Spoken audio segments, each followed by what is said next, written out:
sounds good. Is that where you live then, or? No, we're from Baton Rouge, Louisiana. So that's right. Way far Yeah, away from because home. So what were you doing all the way up there? I'm working with different beekeepers on this project. So, Okay.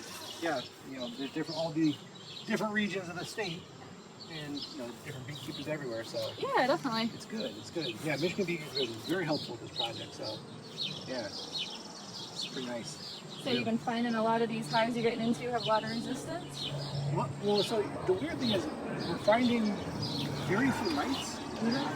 Okay. I think Maybe because of the brood cycles? I think it's oxalic acid treatments.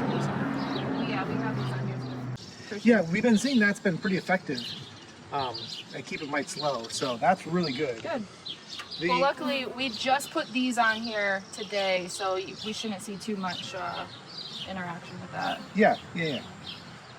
And the other thing is, like, even if we don't find very many mites, that's fine. What I'm after is 0 mites. I don't care if if we find no resistance, that's even better too. Yeah. Because what we really want to do is just try to figure out 2 things. One, what are the levels and prevalence of Amitraz resistance? And then how long does it take when you don't use Amitraz for that resistance to go away? So that way we could, but unfortunately what we're finding is that even though we're finding very few mites, they all tend to be resistant. Okay. Because I think what's happening is that, you know, with these other miticides that we're using, especially oxalic, it's killing off everything. But the starting population has such high levels of resistance, and this is what we're finding across the country. It's not just, it used to be every beekeeper was different, but now everybody has high levels of resistance. Yep. And so it's really hard to become resistant if everyone, become susceptible if all the mites that we're killing are all resistant. So if you imagine like reaching into a bowl full of marbles, there's only red marbles, right? That's kind of what we're doing with red. Okay. Yeah, so that's what we'll do today. When we run this test, we'll be able to find out how many Varroa are in the samples, and then how resistant they are. Based on those 2 numbers, then we can do some treatment recommendations. Okay, yeah. So we'll just see what the data says. Okay. Yeah, so these hives, they've only been treated this year with Amitraz and oxalic acid. Okay. At one point they were broodless because they all started off as new splits. We took a lot from them, pretty much gutted them and then let them rebuild. Okay. And so at that time, that's when I did the oxalic acid. Okay, so a little bit of a brood break kind of thing, and then and that's probably the best time to use it because oxalic works best when there's less brood. Yeah. So whenever, so that's one thing is, whenever you're making a split or you have a broodless period, it's always a good time to train. Oh yeah. So, good. Good. All right. Oh gosh. Yeah, they might be a little angry. We took their honey away, so. Yeah. Well, how's your flow been here? So usually, I'd say it's pretty good across the whole entire county. I mean, we noticed there's been a lot of crop dusting lately, and we're starting to notice there might be like an interaction in the hives, because it's like then like the next 10 days afterwards, there's a huge drop. So. That's the plain bird. Yeah, but they've been doing good. What kind of fields are they treating? Is that corn or soy? Corn today. You know what they might be dusting with? Yeah. They've never dusted this heavy. No, this is the first year they've done it around here. Oh, really? I've never seen a plane over here. Always something new, huh? Yeah. Hopefully they're spraying good stuff that's not gonna hurt your bees. Yeah, because when we saw that coming in, I was like, oh boy. Yeah. Well, I know they're worried about, I think it's like a fungus that's affecting where the leaves open up and that seed stalk comes open. And they have that further south. Yep. And so they're probably nervous it's going to come up here. Yeah, that's what we've been reading. Oh, you too? Okay. Yeah, because me and Dave get the same articles about agriculture. And so, so that way we could kind of anticipate what's going on. Yeah, that's the big one this year is that tassel fungus. So let's go on back and we'll start getting ready here. Yeah, definitely.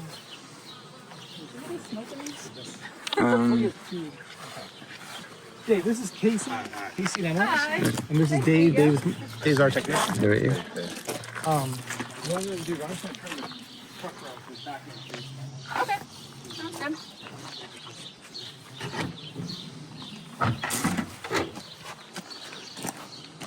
You should be alright.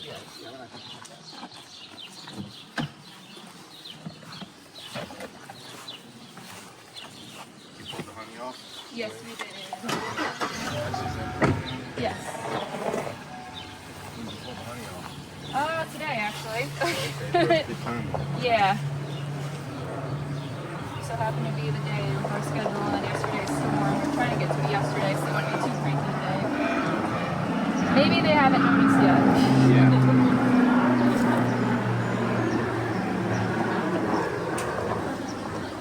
So all of these went to California to farm myself, except for 2 in the back corner stayed here over winter. Okay. Those are my breeding stock. Like they came from my breeder queen. The 2 in the back did. Oh, okay.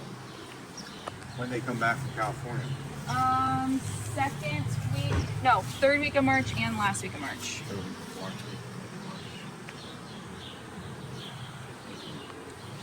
Oh, it's been 3 months. Yeah. And do you suspect you might have some resistant mites? I honestly have no idea because I used to not use Amitraz. This was actually the first year I started using it, just because of where the timing was and everything. Sure. But so yeah, I don't know. I guess we'll see. Okay. How many colonies do you have? 200 right now. Yeah.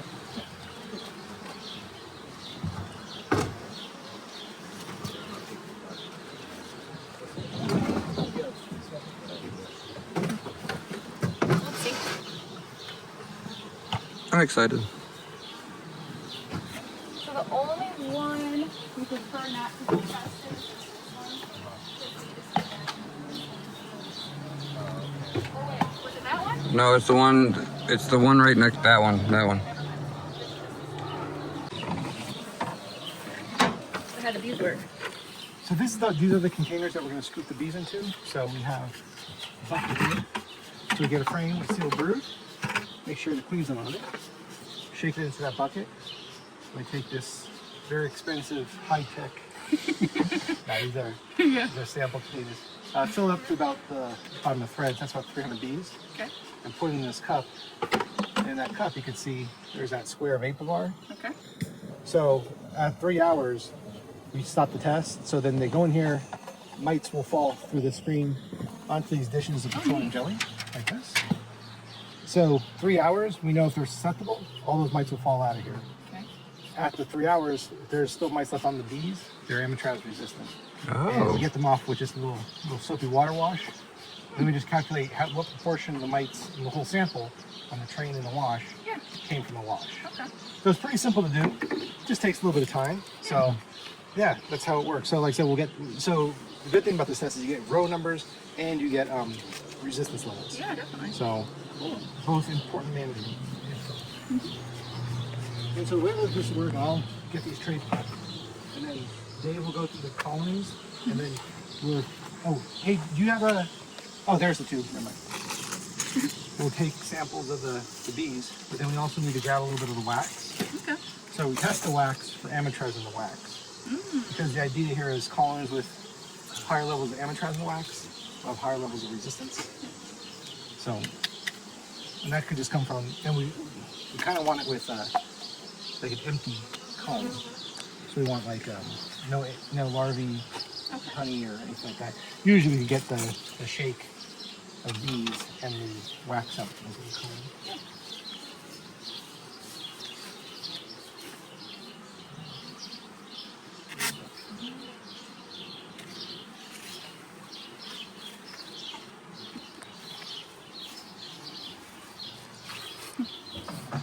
You have any fun questions? Not at the moment. It seems like they're actually pretty decent Yeah. laid out test. That's cool. I'm excited to see how they do. I think the brood will be in the top or the bottom? Both. Yeah, both. I remember, I think that one did have some at the top.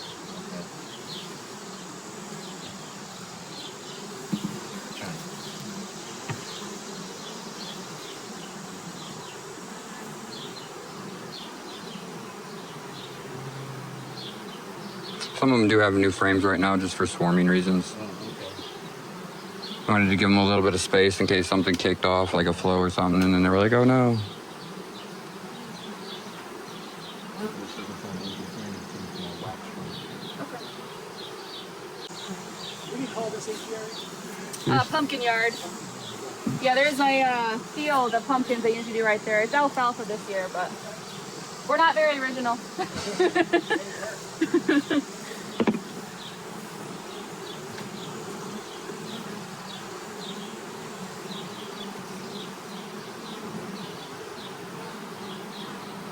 I know the bottom box has more like empty old comb. Yeah. That might be better than. Frank, do we want to sample empty, old comb or new? It doesn't matter. Both. Older comb. Okay. Yeah, a lot of our comb this year is we drew out a ton of new comb this year. Okay. Because most of everything started in, like, these were all, I think, what, triples? They were only, we left them 3 frames of bees and they built back up to this. I see. That's what I'm hearing. It's got a pretty good spring. Oh yeah, it was a great spring. For everything but queen breeding. Oh, really? Yeah, it was too cold when I wanted to get started, and then yeah. Do y'all sell queens too? We do. We're getting there. Yeah, it's just difficult in Michigan. Yeah, yeah. That's what we were just talking to Megan about. Oh yeah. I mean, you don't really get started until June, and then everybody's already gotten the queens that they need, unless they're doing late summer splits.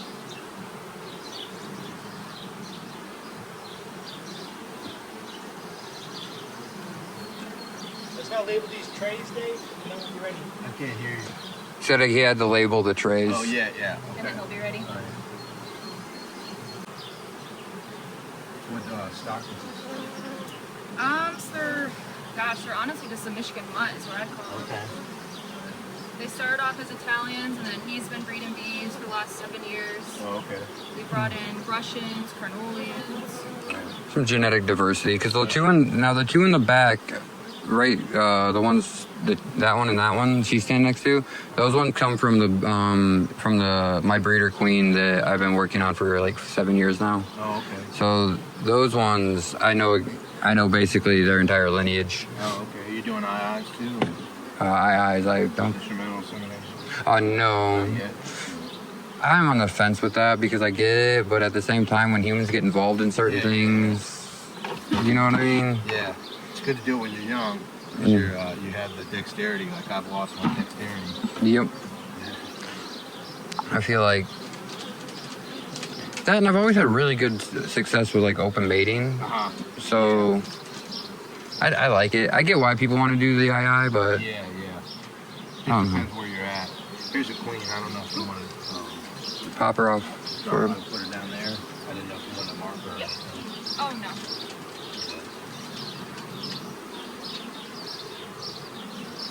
perfect. Frank, you almost. Dave, I can grab a sample. Huh? No, grab a sample. I'll just get this one.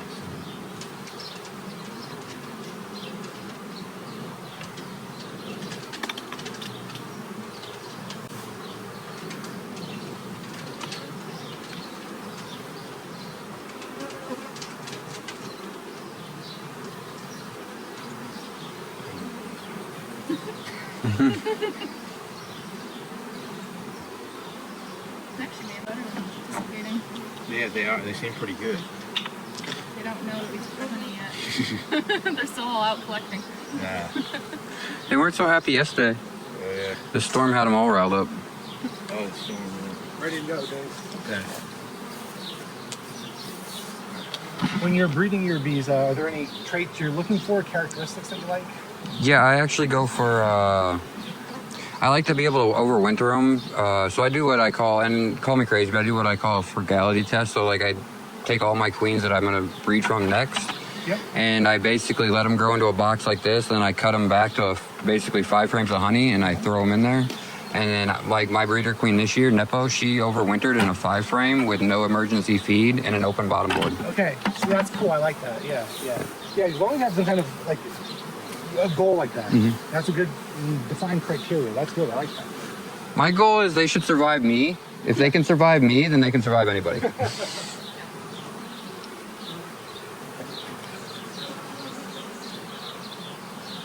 That's 11, right? Yes, 11.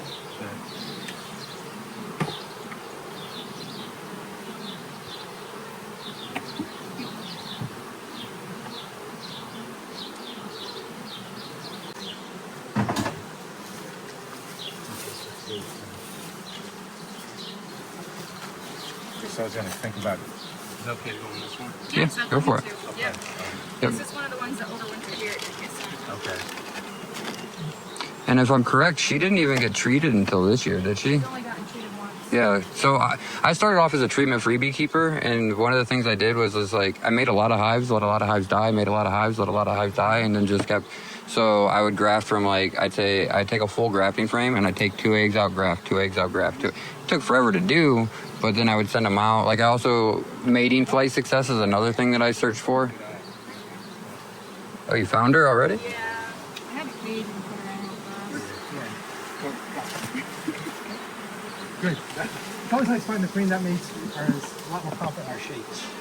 Yeah, they tend to like to hide. Yeah, yeah. So what we were just talking about there is, so like sampling. And when you say send them out, what do you mean by send them out? What?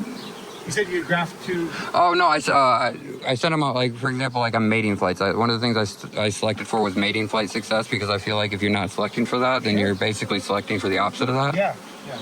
And I don't know. I feel like breeding queens and selecting for queens is just kind of like, unless you're doing it as like a huge one scale business, it's kind of like you get to pick. You know what I mean? Like you just give each hive a personality, and then you just see what they're doing. Yeah, no, and that's what's really important, to measure what you're breeding for. So yeah, okay, good. Yeah, that's what Bob Danker, our old research leader, used to say. He's like, if you can measure it in honeybees, you can breed it. Exactly. I agree with that.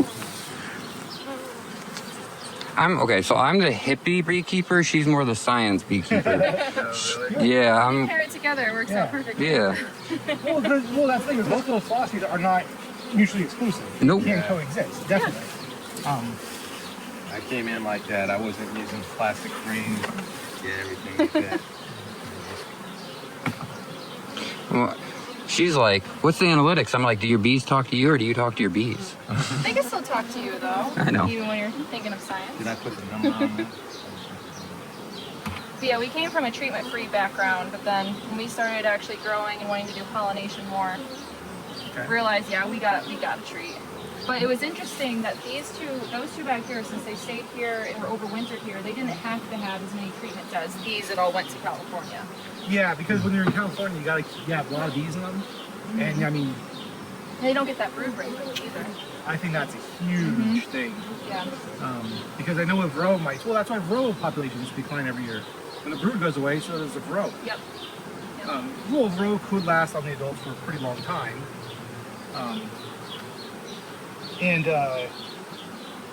But less brood means less Varroa.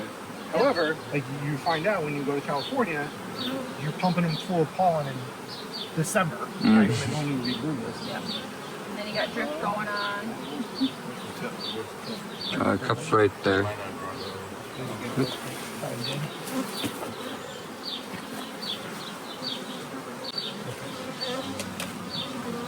What's that? That's sort of on this. Yeah, when you have that unnatural, constant brood, it's just an opportunity for the row to keep going. You got to shake a little bit off the colony. I wonder what they're bringing in now. Oh, the nectar shake. Yeah. Right here. Well, I know we have a lot of purple loosestrife right now. Oh, okay. Yeah, I saw that coming in. What else do you make a lot of honey off of here? Autumn olive hits really good. Really? Okay. Oh yeah. Like you got to have supers ready if you have big hives. Okay. 13, right? 13, yes.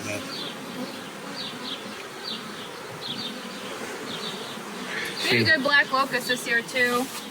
Then you have basswood.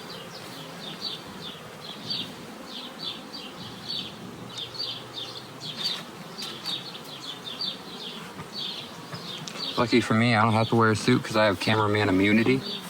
You do. Nothing ever happens to the camera guy. Like I said, they're being nice. They are being super nice.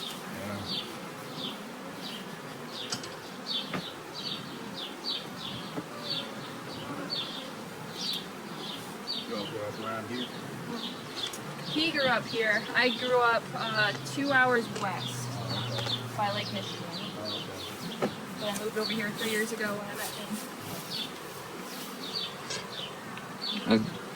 It's one of those things where, like, where she's from, there's so many beekeepers, it's kind of hard to grow. But around here, like, there's a lot of, I don't want to say that on camera. There's no room in our area for any beekeeping or beekeeping activity. No, there's no room. It's a terrible It's a terrible area. The honey farms are terrible. Where you're from? Yeah. Which part is that? Niles, Bavarian County area. Yeah, there's a lot of agriculture there in terms of like apples and lots of tree fruit and blueberries.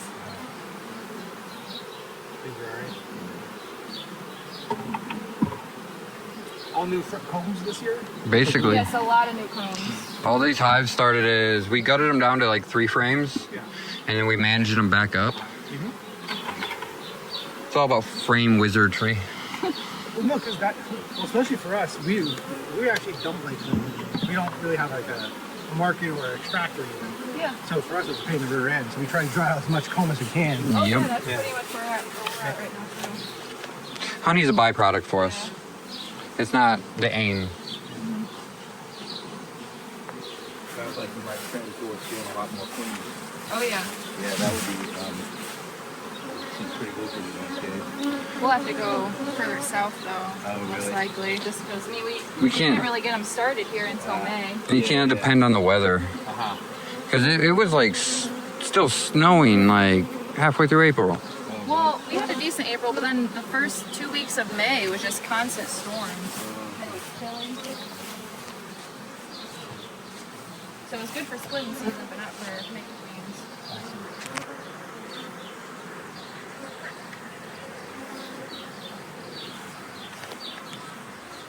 Shouldn't have stood in their flight path. And I thought you were immune to the bees. I am, Even on camera. as long as I don't do anything they don't like. You turned it off, that's the problem. Yeah, exactly. I was like, pause for a second. Oh. I've only been stung. Getting esoteric, but they had the Boxer Rebellion and the martial order, and they said that's why they got shot, because they couldn't see the bullet. They usually thought they were immune to it. Yeah. Like that.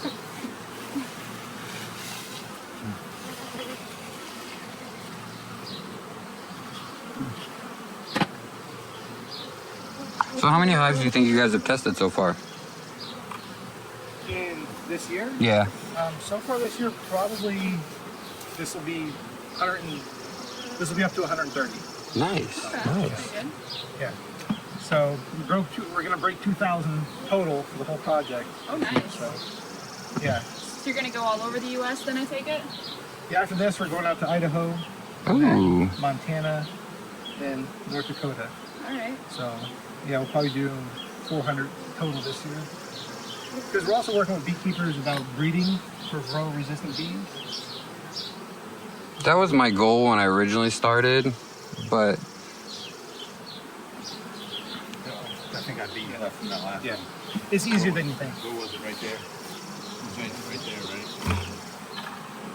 they'll find a home. Actually, make sure I'll talk to you about that after we're done here. Yeah, for sure.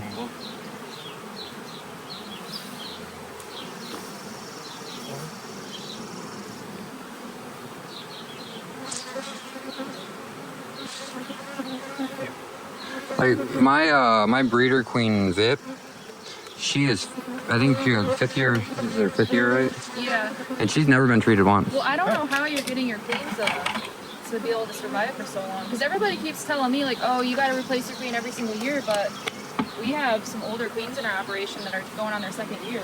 We have Usually some. that's because they don't get the things that some people get aren't needed very well, You and think? so they'll die. They run out of output. They run out of steam pretty quick. But if they're a nice, properly well-mated queen, they'll last. I mean, we have some breeders at the lab that are 3 years old. So, yeah. Nice. Yeah, but it all depends on what your goal is, right? If you need those Yeah. bees full of brood going into California, then yeah, you would retain it. Yeah. This in August. 15? That was 15, yeah. Right now. All day.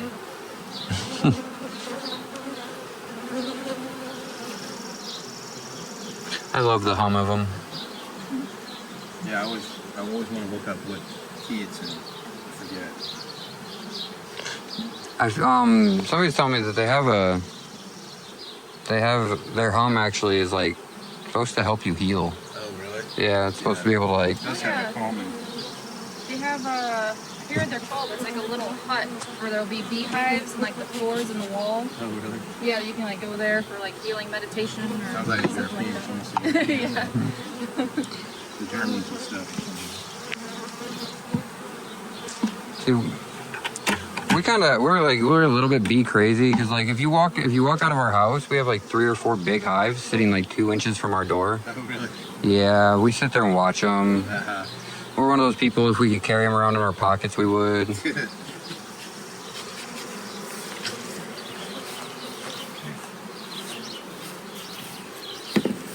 Yeah, I think a lot of the commercial beekeepers that requeen a lot, they do that just so that way it's more consistent and uniform.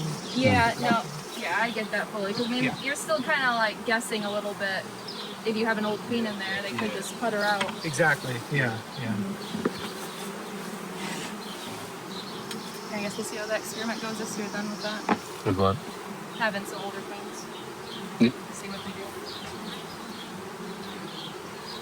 Well, to be fair though, Vip's been on retirement for like nothing happens with her. She's just allowed to do whatever she wants to do. Like she's given all the room. Like I don't take anything from her. I've already got my breeder queen off her for this year. So she's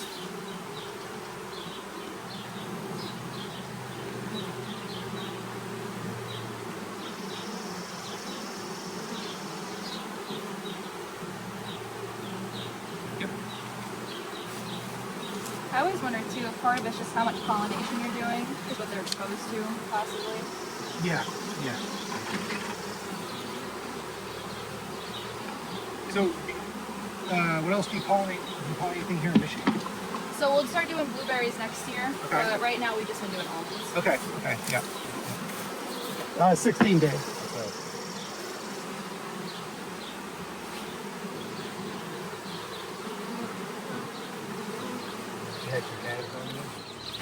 so this is what it's gonna look like.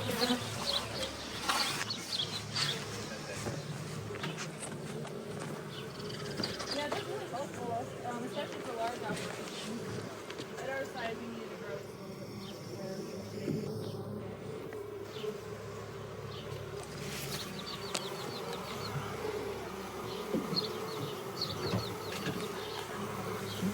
So you see how they kind of climb up to the top there and they kind of hang out in that square of Apivar. They do. You know. And so that's kind of It's really neat. so now just put this on top and then it locks it in and then we could travel with this a lot easier. Many years of R&D. Yeah, I would say you guys got this worked out. Oh yeah. We've That's been awesome. doing this since 2019, so Oh wow. anyway.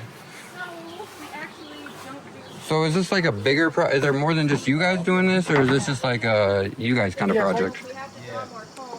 We might as well. Jeff Williams' lab at Auburn University. Cool. He does a lot of sampling, especially in the southeast. But yeah, so but then also we have other beekeepers that will actually send these things to beekeepers, and some beekeepers actually run the test. It's not that hard. We have an online protocol, like a video of how this all works, Okay. and then detailed instructions and stuff. And I'm always a phone call away. So Is there a website people can go to? yeah, I'll send all that information over to you later. Okay, cool. all Yeah, that stuff. we'll throw the links in the descriptions and Yeah. It's pretty easy to do once you do a few of it, just like anything, right? Beekeeping. It's the first time is a challenge, but then when you do 2,000 of them, it's pretty simple. you get the rhythm of it. Yeah. Like Dave and I, we could be in and out of the yard in like a half hour. That's awesome. I guess bees get nectar off alfalfa. Oh yeah. If they let it bloom. Right now it's mostly just like wildflower, I would say, for what they're getting. That front one with the green one on it. Remember, that's kind of Queen selling it. She's kind of Oh. Okay. she's not mated. Okay. Yeah, that one's swarmed. Yeah, she swarmed. The one in front. One. Okay.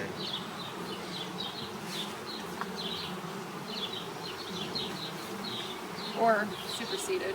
I didn't go through what you did. But, I don't know because they had them in swarm position. oh, okay. Well, they were doing that in the spring though. Yeah, that's true. You know bees, they do bee things. That's when you think you know everything about bees. Exactly. You're in for a rude awakening. Yeah. I would say any beekeeper or bee scientist that says they know everything about bees is lying. Yeah. Or they haven't seen enough. Be very cautious about taking any of their advice. Yeah. That is 17. That's why bees became my forever learning hobby. Like, I needed something that would keep me learning forever.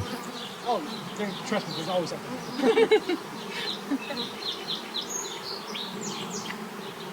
Especially in the world we live in today. Well, I'm super interested to see the results. No, me too. Because also, so some of this comb, we bought hives off of a local beekeeper. So it'll be cool to see kind of like what some of this older comb has in it too. Yeah. I mean, not all of it. A lot of it's still ours, but Oh, okay. some of it is intermixed in. Yeah, we'll test it. We're only going to test it for miticides. Okay. So, fluvalinate, humophos, and Amitraz. Okay. Because what we want to see, and I think this trend is pretty consistent, is that we're seeing about the same level of Amitraz in the wax that we see now as we did in like 2007 or 8. Oh. So within 15 years, 17 years, whatever, we've been seeing Amitraz levels be pretty consistent actually. Because Amitraz will get into the wax, but it never really gets to crazy high levels. Yeah. Just because the chemistry is a little bit different than like humophos and fluvalinate. Okay. These old materials that were around. So that'd be a good thing then. Yeah, it is, and that's why I think that, because when we go back in time and look, so Amitraz for the last 17 years has been pretty consistent in terms of concentration of wax. But with fluvalinate and humophos, because no one's been using them for the last 15, 17 years, that stuff is working its way out of the comb, and we don't see it that much anymore. Good. So that's definitely a good thing because it was at extremely high concentration. And so, yeah, that's what we're trying to see is. Yeah, I don't think anybody uses that anymore. No. It's not really effective. Oh, Exactly. Yeah. Okay. But what we are seeing though is that since the concentration of those two things are going away, maybe that means the mites are susceptible to it. Okay. Because the idea here is that when that stuff is in the wax for a long time, actually, I got a cut.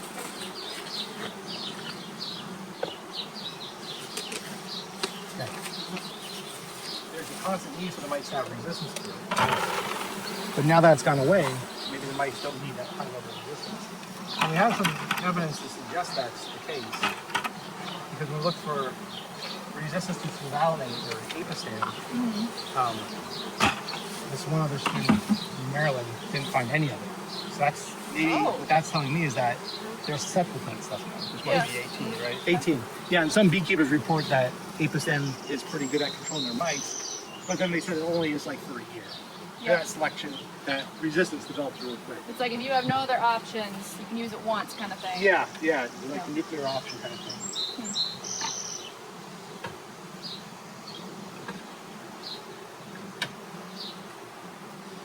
Yeah, I was reading an article by Randy Oliver, and he was talking about the reason that we're not becoming resistant to Amitraz as quickly as those two is just because of like the chemical makeup of it, or Yeah, the chemistry is a little bit different.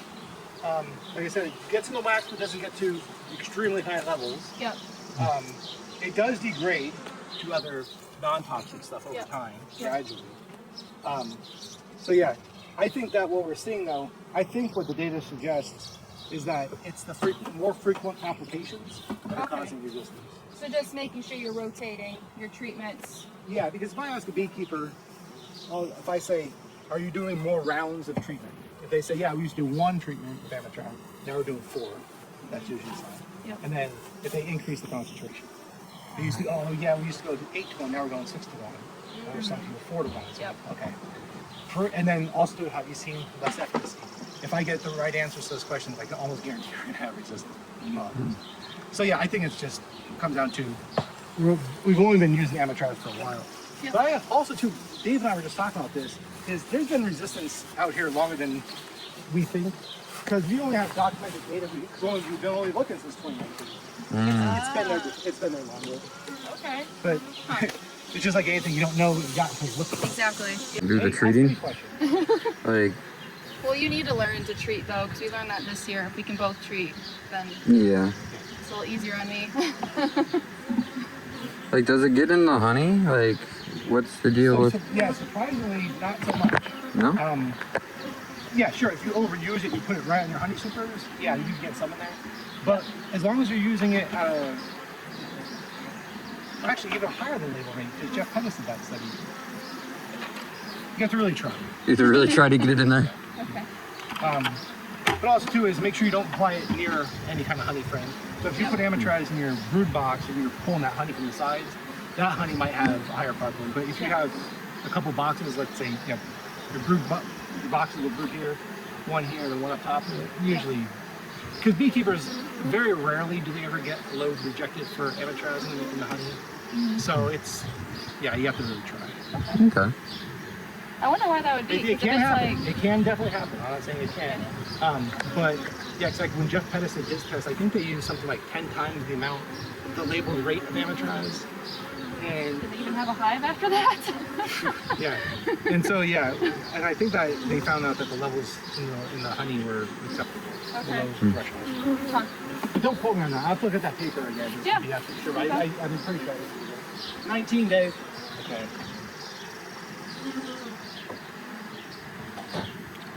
Definitely would love to go around the country just checking out other people's hives. That would be fun. Yeah, it's No, you guys got the you job. learn a lot. Yeah. It's really awesome. Yeah. And just seeing all the different areas too. Yeah. Oh yeah, they have a lot of nectar in that comb.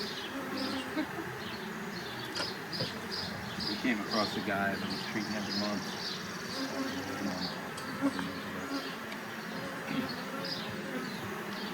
Yeah, I believe it. We actually know a guy that, gosh, if his bees even just look a little bit out of character, he's like, okay, gotta treat them all. And then he's like, wait, what happened to them? Why do they look so bad? It's like, well, dude, you keep treating them like every month.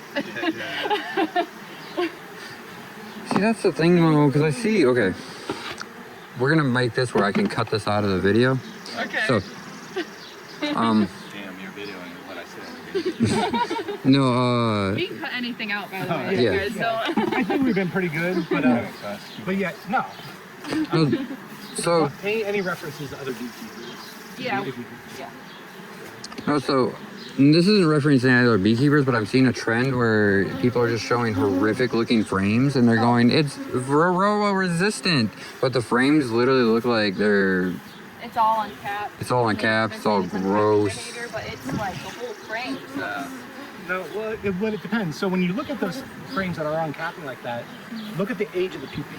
Okay. Okay. If you have high Varroa infestation and it turns on that VSH behavior, it'll start uncapping everything that's like pink eye to like early purple eye. Yeah. Okay. So if you get that uniform age in the uncapping, then that could be VSH behavior. Okay. Okay. Yeah, because they uncap at a very specific pupa stage. Oh, I didn't know that at all. Because that's what, because somebody sent me a picture and said, oh, I got all this brood disease and everything like that. Oh, that's the one that we combined. Okay, Yep. you don't want to do Yep. That's Yeah, yeah. that That one's one gonna won't. I be got pretty confused. It was either that one or this one. Yep. No, but it'll be the So I one in can go front. with this one. Yep. Go for it. Because I saw that paper. That's Yeah, what we threw me did it a month ago, and it's what just threw me still off. hanging out. off. Okay. But see, now I'm learning more. So it's an Yeah. age thing with it. See, because like, It's like, how do you know if it's ball brood or if it's Yeah. VSH? But that would explain it. Yeah, because a lot of times if it's some kind of other disease, it'll be, the ages will be a little bit different. But yeah, usually it's, because actually, yeah, so maybe last week a person said, oh, I got this brood disease. And I said, well, send me a picture of it. And I saw a picture and that's what it was all the pink eye, the early purple eye brood. He's like, oh, you have Varroa. I said, well, I didn't see any. And he goes, all right, well, do a wash and see if the wash says, well, there's not enough bees, it's a dead colony. I'm like, well, if you want to, open up some brood and see what you got. Yeah. So we opened up 100 brood cells and found 23% infestation. Whoa. And I oh, said, yeah, that you have a Varroa problem. But see, now you just right there, how you said that he said that it was pretty much a dead colony.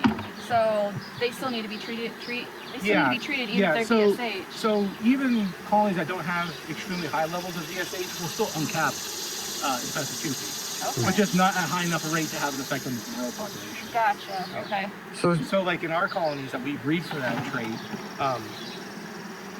when we go in the larvae, in the pupae, we're looking for ones that have either 0 mites in about 200 cells, or if we find more than 80% of the mites are not reproductive. That's what uses a breeding filter. So do the bees die that they didn't have though? It depends if they're infested, then they'll remove them usually or chew their heads off and stuff like that. Yeah, that'll kill them. But if they actually, don't quote me on this, but I think that if they open up the cell and it's not infested, they just recap it. And they do recap it, and so they probably do live. I just don't know if I have any concrete data. Extremely highly probability that if they open it, it's not infested, they don't remove it, and they do recap it. And in fact, looking at recap cells is another way that we measure kind of hygienic behavior. Not directly, but as like a surrogate measure. Okay. That was 20. Yeah. Learning something new every day. I love it. But then I wonder if they're able to keep up with the mite population though, because I mean, so that just disturbs them so they can't continue to mate, correct? Okay, hold on. Yeah.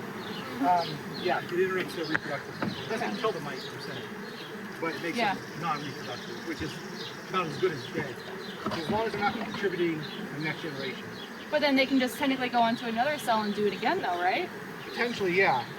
But I think that with the, so that's another thing that we don't, so again, things we need to learn. We need to learn how many times do they get that reproductive cycle interrupted. Is it one time, or could they, they just reinfest another cell? We don't know that. I thought if they get interrupted, they're messed up. They don't lay again. That's what I thought. That's, I think, the theory, but I don't know. Yeah. It very well could be done, but I don't know if there's any data on it. Okay. Yeah, because there has to be some kind of way that it does make them infertile for a longer time, because just the way that they could keep that infestation low, there has to be some kind of knock-on effect. Because it's like a game of whack-a-mole if you destructor. Yeah. But yeah. Then there's the other question of, do they do VSH and drone brood? Oh, Yes. that's a very valid question. I've never Yeah. actually thought of that. Yeah. Because nobody ever shows you on captive drones. No, you don't ever You always see it in the that. workers. Yeah, so we just do the workers because we know every colony is always going to have worker brood. Sometimes they don't have enough drone brood for us to evaluate. Yeah. So and we've been pretty good with our breeding, just looking at worker brood. Did you ever see these Harbo? They put out a John Harbo that's trying to help discover VSH. He put out like a talk in a little paper recently, maybe in the past 2 years. I don't know if y'all saw it. No. We could send it to you. Yeah. Okay. Yeah, definitely. Alright. It's about breeding. Kind of along lines what Frank's talking about. See, I love reading queens. That's what I was saying. So I'm all for any information on that because, like, Yeah. it's my love, it's my passion.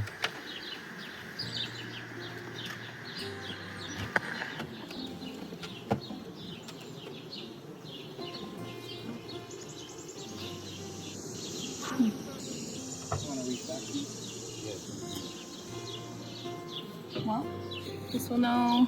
I think they said 3 hours. You said 3 hours you'll have the results? Or just later tonight? Yeah, so Okay. 6:30 something.